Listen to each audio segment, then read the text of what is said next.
Power and industrial electronics में next topic है UJT, uni junction transistor.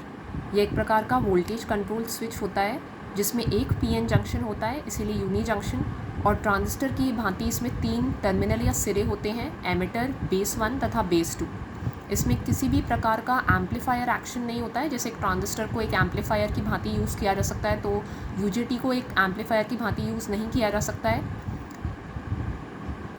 ये होता है कि यूजेटी का सिंबल, इसमें ई एमिटर, B1 बेस 1 और B2 बेस 2, 3 सिरे होते हैं।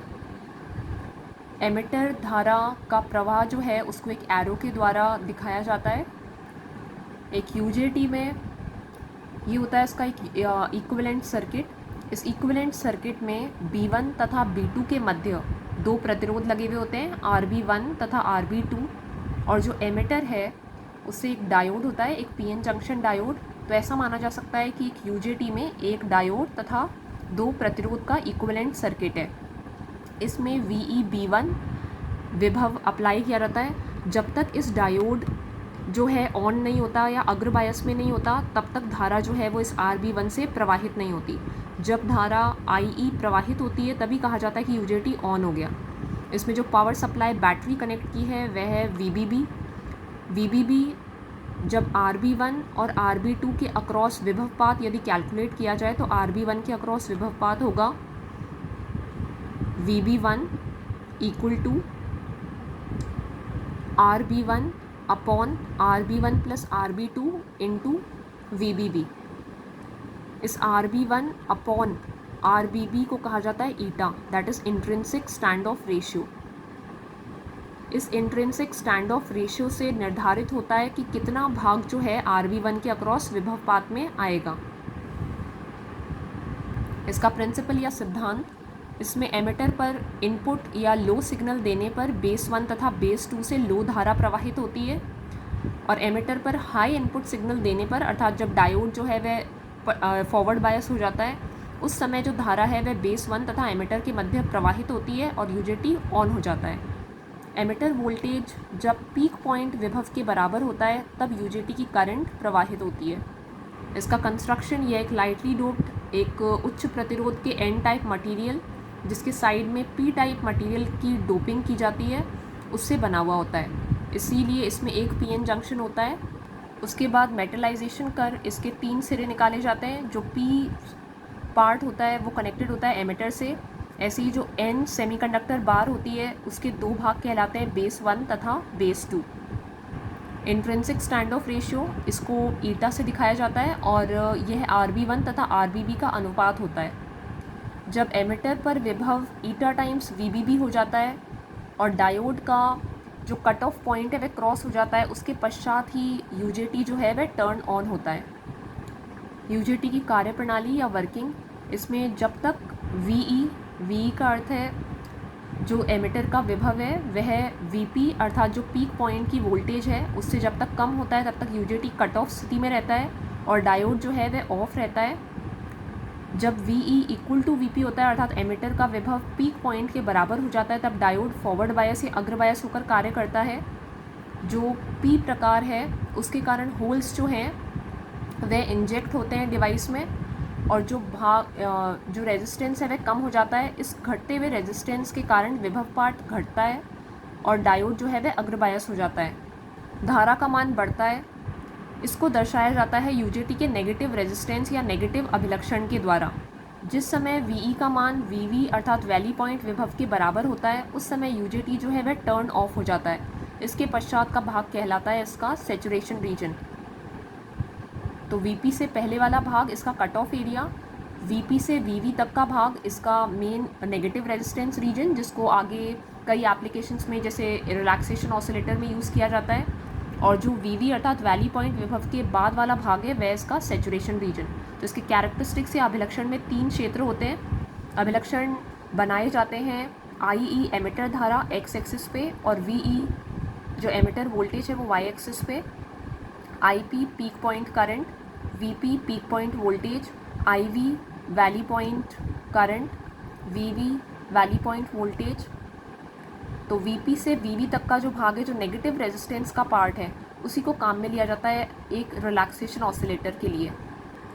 इस नेगेटिव रेजिस्टेंस पार्ट में जैसे जैसे वोल्टेज का मान जो है वो घटता है और धारा जो है वो बढ़ती है, तो धारा का मान जो है वो IP से IV तक इंक्रीज़ हो रहा है या बढ़ रहा है IP से लेकर IV की ओर, और जो वोल्टेज है वो डिक्रीज़ हो रहा है VP से लेकर VV तक, पीक पॉइंट से लेकर वैली पॉइंट तक, इसीलिए इसको कहा जाता है नेगेटिव रेजिस्टेंस पार्ट। उसके बाद एक UJT की रेटिंग, एक UJT की रेटिंग जैसे एमिटर धारा 2 एम्पियर, इसकी जो इंटर बेस रेजिस्टेंस है या RBB है वह 7 किलो ओम, और इंट्रिंसिक स्टैंड ऑफ रेशियो या ईटा 0.5 से लेकर 0.7 तक। UJT को यूज़ किया जाता है एक प्रकार की ट्रिगरिंग डिवाइस के लिए, SCR तथा ट्रायक के लिए, कि जब SCR या ट्रायक के गेट पर पल्स दी जाती है तो वो पल्स दी जाती है UJT को काम में लेकर।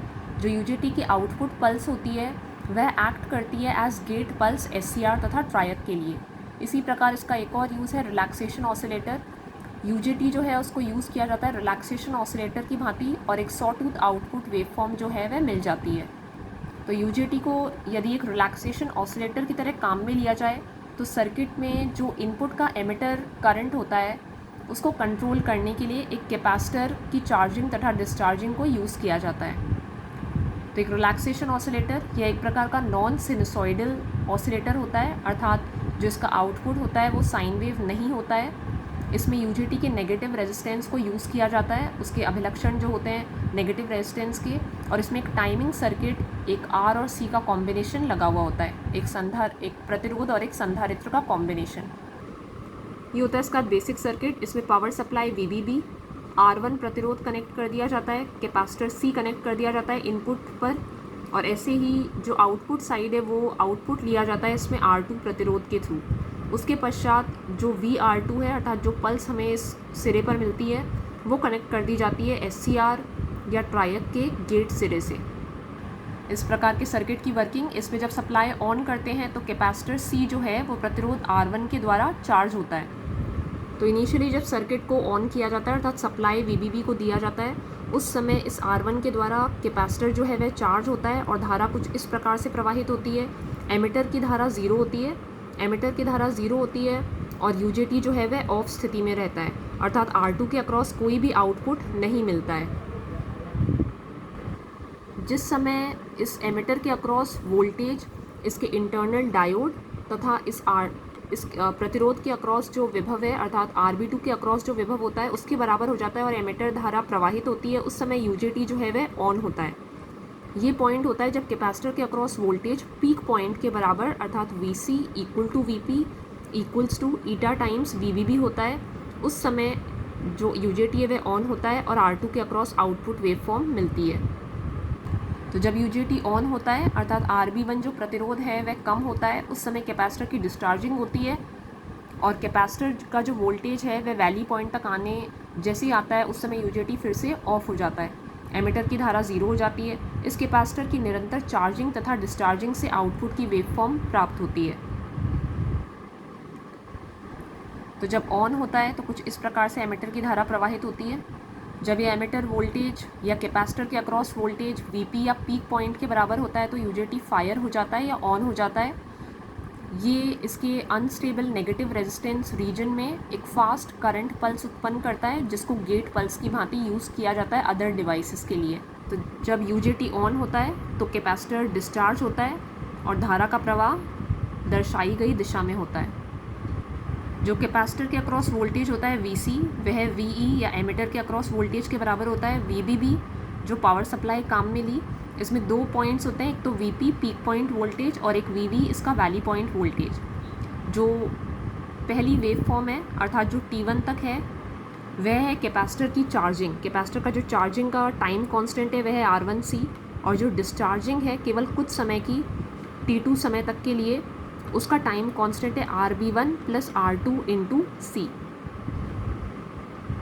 जो आउटपुट R2 प्रतिरोध के अक्रॉस प्राप्त होता है उसमें पहली स्टेट में अर्थात T1 तक तो UJT ऑफ रहता है, इसीलिए कुछ भी आउटपुट नहीं मिलता, तो आउटपुट रहता है 0।